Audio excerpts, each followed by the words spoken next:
is a gigantic bow or catapult which was used to hurl large objects such as stones at a particular distance to deter animals or enemy forces. A. Catapult. B. Ball. C. Ballin. D. Ballista. Answer D. Ballista. Ballistics is the scientific study of the and motion of projectiles such as bullets, artillery shells, rockets, and guided missiles. A. Propulsion. B. Expulsion. C. Repulsion. D. Extraction.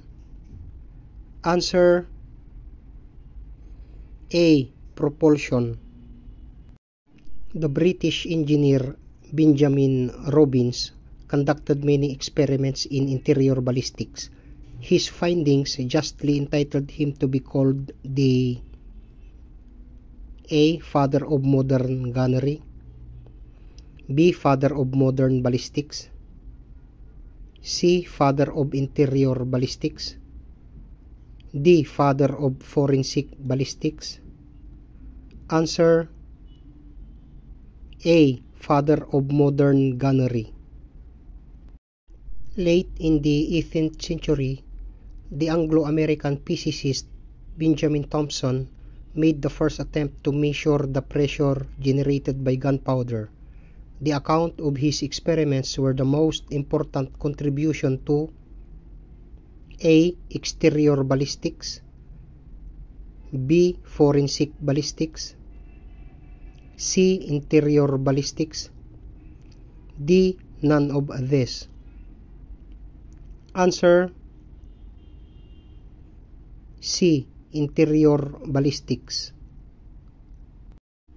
An arbitrary index of the quickness that burning propellant changes into gas. It is the rate controlled by the chemical composition, the size and shape of the propellant grains, and the pressure at which the burning takes place. A. Gas power. B. Burning rate. C. Propulsion rate. D. Bulk density. Answer B. Burning rate.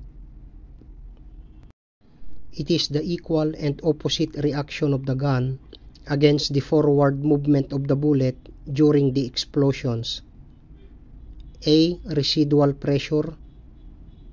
B. Recoil. C. Backfire. D. Misfire. Answer B. Recoil.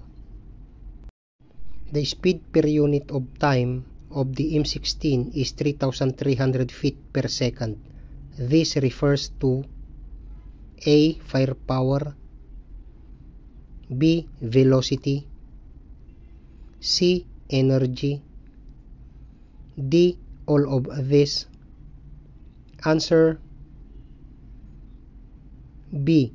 Velocity. The noise created at the muzzle point of the gun due to the sudden escape of the expanding gas coming in contact with the air in the surrounding atmosphere at the muzzle point. A. Muzzle blast. B. Muzzle energy. C. Range noise. D. Firepower. Answer A. Muzzle blast. What is the actual curve path of the bullet during its flight from the gun muzzle to the target? A. Yaw. B. Accuracy. C. Trajectory. D. Velocity. Answer C. Trajectory. That means that the bullet may lose its speed very rapidly during its flight in the air. This is a number that relates to the effect of air drag on the bullet's flight, which can be used later to predict a bullet's trajectory under different circumstances through what are called drag tables. A. Bullet trajectory. B. Critical zone. C. Ballistics coefficient. D. Downrange. Answer C. Ballistics coefficient.